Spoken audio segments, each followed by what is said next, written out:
बराबरी के साथ में आपको एक बार फिर कहेंगे खुशामदीद। नाज़रीन, अब कुछ बात हो जाए भारत में उन पाकिस्तानियों के हवाले से जो या तो फंस जाते हैं और फंसने के बाद अगर आना उनका मुमकिन हो पाता है तो जहनी तवाज़ुन दुरुस्त नहीं होता, और अगर फंसे हुए हो तो मुश्किलात इतनी पैदा हो जाती हैं कि उनका आना कई साल लग जाता है उनकी रिहाई में। भारत में 11 साल से फंसे पाकिस्तानी बच्चे तो खुदा करके आखिरकार वतन वापस लौट आए, अपने माँ बाप से मिले और एक बिखरे खानदान का मिलाप मुमकिन हो सका। लेकिन अब भी एक इंतहाई आला तालीम याफ्ता बुजुर्ग पाकिस्तानी शहरी भारत में उम्र कैद की सजा भुगत रहा है। ये शहरी है प्रोफेसर डॉक्टर खलील चिश्ती। अदालत ने उन्हें एक ऐसे जुर्म में सजा सुनाई जिसका इर्तिकाब तो क्या वो तसव्वुर भी नहीं कर सकते थे। शारिक मेहर जायजा ले रहे हैं इस रिपोर्ट में।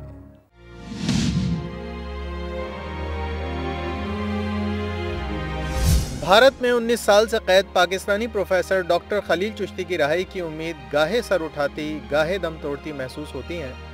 उम्र कैद से भी ज़्यादा सज़ा भुगतने वाले इंतहाई आला तालीम याफ्ता पाकिस्तानी शहरी के लिए भारतीय वज़ीर आज़म मनमोहन सिंह की ज़ाती मुदाखलत भी रंग न ला सकी। 79 साला प्रोफेसर डॉक्टर खलील चिश्ती का मामला मुसलसल फाइलों में दबाया जा रहा है। भारतीय सुप्रीम कोर्ट के जस्टिस मार्कंडे ने वज़ीर आज़म मनमोहन सिंह के नाम एक ख़त में इंसानी हमदर्दी की बुनियाद पर प्रोफेसर खलील की रिहाई की अपील की थी। भारतीय वज़ीर आज़म ने ये ख़त वज़ीर दाखिला चिदम्बरम को भिजवा दिया। इससे पहले रियासत राजस्थान के वज़ीर आला ने भी डॉक्टर चिश्ती के रहम की अपील मंजूर कर ली थी, लेकिन मामला अभी तक अटका हुआ है। कराची यूनिवर्सिटी से माइक्रोबायोलॉजी में MSc और बरतानिया की एडिनबरा यूनिवर्सिटी से PhD करने वाले डॉक्टर खलील चिश्ती तवील अरसे तक दर्स व तदरीस के शोबे से वाबस्ता रहे हैं। उन्होंने ईरान और सऊदी अरब में भी दर्स व तदरीस का काम अंजाम दिया। 1992 में रिटायरमेंट के बाद अपनी माँ और बहन भाइयों से मिलने चंद दिनों के लिए आबाई शहर अजमेर पहुँचे तो इन्हें अंदाज़ा न था कि एक बहुत बड़ी आजमाइश उनकी मुंतज़िर है। वो एक शादी की तकरीब में शरीक थे जहाँ झगड़े के दौरान गोली चल गई और एक शख्स हलाक हो गया। इस मुकदमे में डॉक्टर खलील चिश्ती को भी फंसाया गया। 19 साल तक मुकदमा चलता रहा, जिसके बाद डॉक्टर खलील चिश्ती को उम्र कैद की सज़ा सुना दी गई।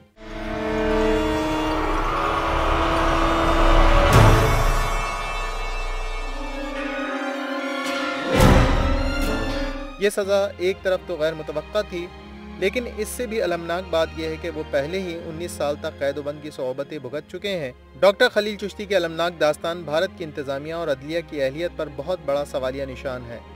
अमन बराबरी के साथ के लिए शारिक मेहर, आज न्यूज़।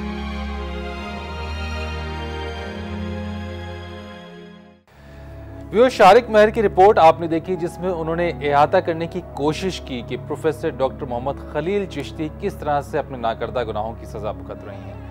हमने अपने स्टूडियोज में दावत दी है प्रोफेसर डॉक्टर मोहम्मद खलील चिश्ती की साहबजादी शुआ चिश्ती और पोते अली चिश्ती मेरे साथ स्टूडियोज में मौजूद है। अस्सलाम वालेकुम and thank you so much कि आप आज यहाँ पर आए। हम कोशिश आज आपके साथ ये करेंगे बात करने की कि for the last 20 years professor साहब वहाँ पे मौजूद हैं और क्या हुआ क्या।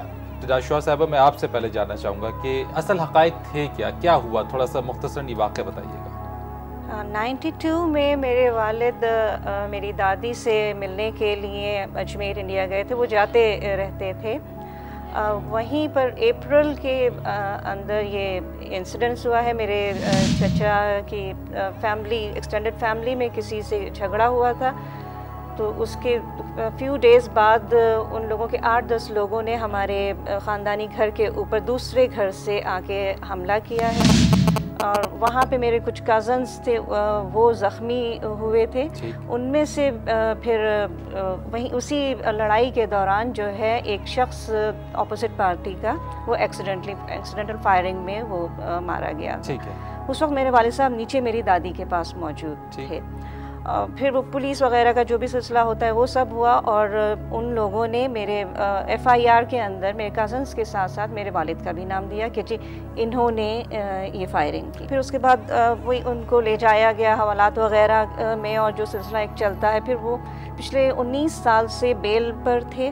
उनका पाकिस्तानी पासपोर्ट ज़ब्त कर लिया गया था और उन्हें पाकिस्तान आने की इजाज़त नहीं थी, ऑल्दो वो अजमेर के अंदर रह सकते थे।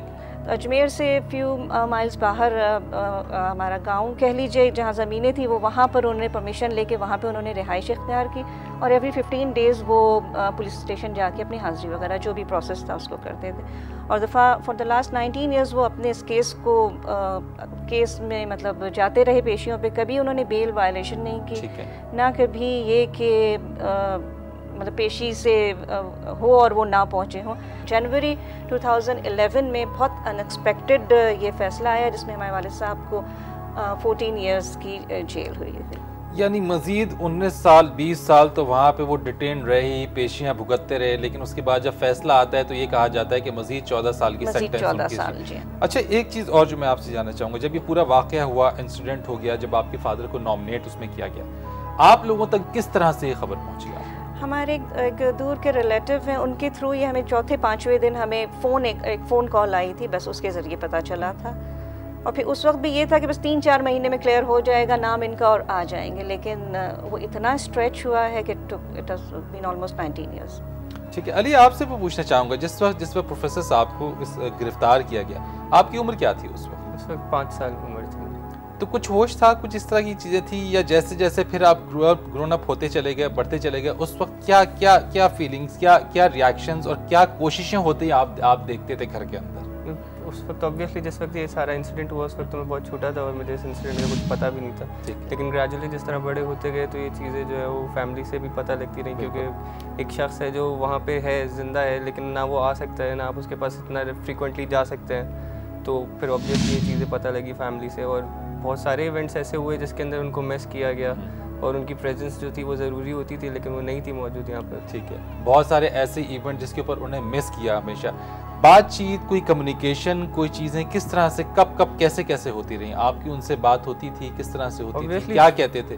फ़ोन के ऊपर तो उनसे हमेशा से कांटेक्ट रहा बिफोर द डिसीजन जो 31 जनवरी को आया, उसके बाद से हमारी बात नहीं हो सकी। ठीक है, लेकिन जाने के ऊपर भी यही था कि यहाँ पे हमारी स्कूलिंग्स थी, दूसरे मैटर्स होते थे और ना वीज़ा इश्यूज़ इतनी आसानी से रिजॉल्व होते थे कि हर बार आपको वीज़ा मिल जाए। ठीक है, तो जब जिसके लिए जैसा पॉसिबल होता था वो मिलने जाता था। आप कितनी बार गई प्रोफेसर साहब से वहाँ मिलने? मैं 4-5 मरतबा गई। जिस वक्त ये इंसिडेंट हुआ मेरी नई शादी हुई थी और उसके बाद मैं अपने बच्चों को, ऑब्वियसली मेरा बेटा उस वक्त 7 महीने का था, तो मैं अपने बच्चों को फ्रीक्वेंटली तकरीबन हर दूसरे तीसरे साल नाना से मिलवाने लेकर जाती थी कि वो मतलब क्योंकि वो यहाँ पर तो थे नहीं कराची में, तो उनको एक गैप ना आए मेरे बच्चों के और उनके ताल्लुकात में। अली भी छोटा था, ये मेरे साथ भी इसने ट्रैवल किया है, दादी भी इसको लेके गई हैं, तो हम में से जिसको मौका मिलता था और जब वीज़ा मिल जाता था, बेसिकली तो वीज़ा का इशू होता था। तो क्या वीज़ा इशू आप लोगों को इस तमाम मामले के ऊपर वीज़ा क्या आप लोगों को बासानी मिलता था? नहीं, जो फर्स्ट टाइम मैं कह सकती हूँ कि मुझे जब कराची में था वीज़ा ऑफिस वगैरह तो ईज़िली मिल गया था। जैसे मुल्कों के दोनों हालात होते थे उसके ऊपर डिपेंड करता था और हमें इस्लामाबाद जाना पड़ता था, वहाँ मतलब for weeks we used to stand in the lines और उसका इंतज़ार करते थे। ठीक है शुआ साहिबा, आपसे भी अली आपसे भी हम बातचीत कंटिन्यू रखेंगे। एक हम ब्रेक लेते हैं व्यूअर्स, और ब्रेक के बाद प्रोफेसर खलील चिश्ती के जो फैमिली है जिसमें उनकी बेटी और पोते हमारे साथ स्टूडियोज़ में आज मौजूद हैं, इस मज़ीद बातचीत इस वाक़े के ऊपर करेंगे, लेकिन एक ब्रेक के बाद। Stay tuned.